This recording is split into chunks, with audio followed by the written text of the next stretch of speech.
Well, it's time for our regular gender reveal segment with Kirralie Smith from Binary Australia. Kirralie, welcome. Kirralie, Donald Trump has romped it back into the White House on the promise of getting gender ideology. Well, let's hear it from him himself. And we will not have men playing in women's sports. That will end immediately. Well, that's the promise, and he's reaffirmed that this week with his transition team. Kirralie, we know that Albo won't move on this. He's too woke. Do you think Peter Dutton will have the courage to take it up? Well, look, I think it's up to all of us now to make sure that we're contacting all of our local politicians, our representatives, and particularly the leadership team around Peter Dutton and Peter Dutton himself, and just constantly remind them that this was a key election issue in the US. Trump was very consistent in bringing it out. Every single rally that he spoke at, there were campaign ads that focused on this.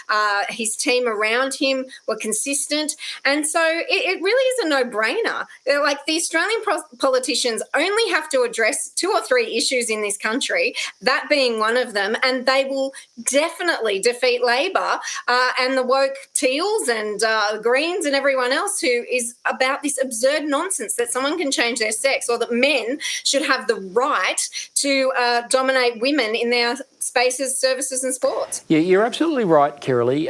The timidity of the coalition, their sort of political, the sort of accepted view amongst the coalition is that, you know, don't fight the culture wars. That's what the Brains Trust tell the Conservative people within the coalition all the time. Yet Kamala Harris and Tim Walz, they were right out there on this stuff. Tim Walz, you know, famously put tampons in the toilets of boys in their schools, and this crazy graphic was put up to illustrate that point. It did the rounds in the campaign. And Kamala Harris, of course, was famous for saying she believed that the government should pay for sex change operations for male prisoners who wanted to become female. So it was right there. Trump took it on and he won. There's a lesson here for the coalition, isn't there?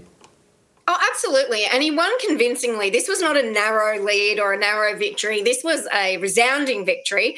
And the Americans spoke, and I believe the Australian people would also speak. We've seen already the murmurings around the misinformation, disinformation bill. People are very upset about it.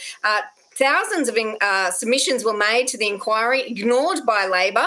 Now, if the coalition also ignore what Australians are saying, that we want to speak freely and plainly and truthfully about biological sex, then they're going to be punished for it. They might succeed in overcoming Labor initially, but it won't remain that way. They need to take a stand, and they need to do it very soon. They absolutely do. It looks like that misinformation, disinformation bill might be held up in the Senate, which should be great.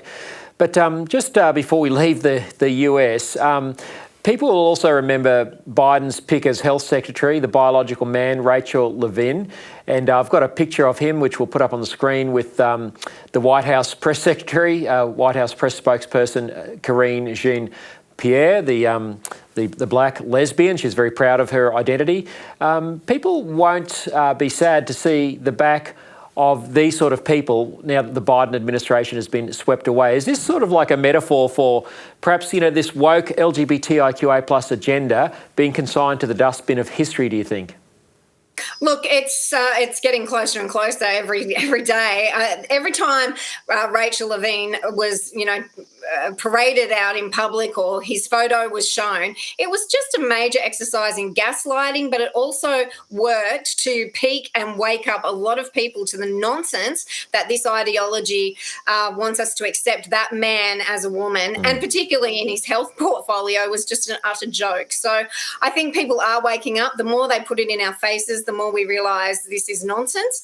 It's offensive and it's dangerous for women and children. So let's hope that he'll get the boot. Let's hope that as the Greens, the Teals and the Labor Party in Australia, if they try something like this on, they're going to go down even harder than what is predicted at the moment. Yeah, absolutely. And people in Australia have got to realise that while Americans have repudiated all this nonsense, we still remain in the grip of this political correctness. We've got people like Sal Grover in court, yourself, myself, and we've got a timid Liberal Party which won't take it on. So let's hope there's some courage and some spine stiffened as a result of these people being losing their jobs in the US.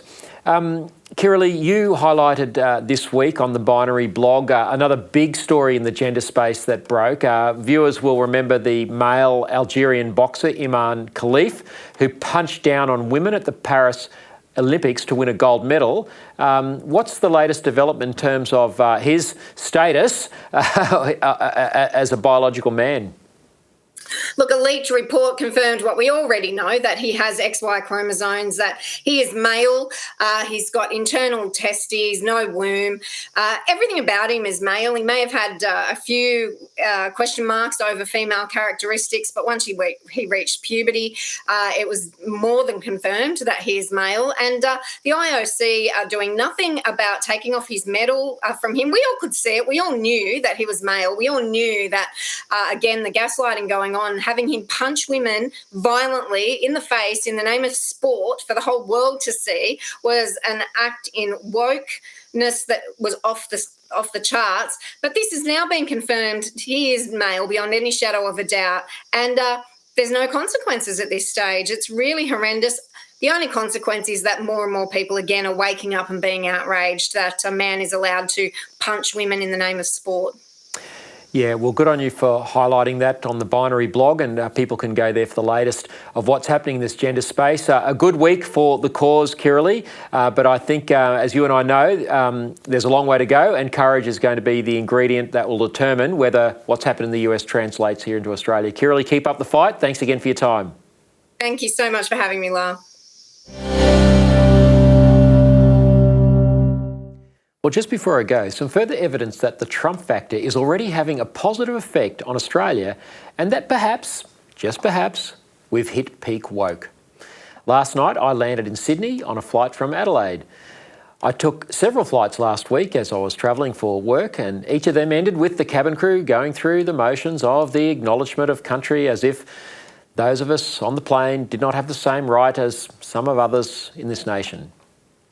Well, when we landed in Sydney at about 9 p.m. last night, for the first time in many years, Qantas did not perform the acknowledgement of the land, skies and the waterways upon which we whatever, blah, blah, blah. Now, I've come to dread this meaningless and divisive ritual, and it was a breath of fresh air not to have to endure it, as I say, for the first time in years. Now, please hear me. I have nothing against our Indigenous brothers and sisters, and only want the best for them. But every aircraft landing is not the place to be inflicting a certain view of history upon the passengers. Americans have said they are sick of woke virtual signalling. Let's hope Australians can also rise up against our political elites and say, enough is enough. The fact that one of our wokest corporations, Qantas, just might be reading the room is a sign that things have perhaps shifted. Well, thanks again for your company. Don't forget to follow me on X at Lyle Shelton, and make 80HTV your home of woke-free and uncensored viewing. Until next week, keep pushing back and keep speaking up.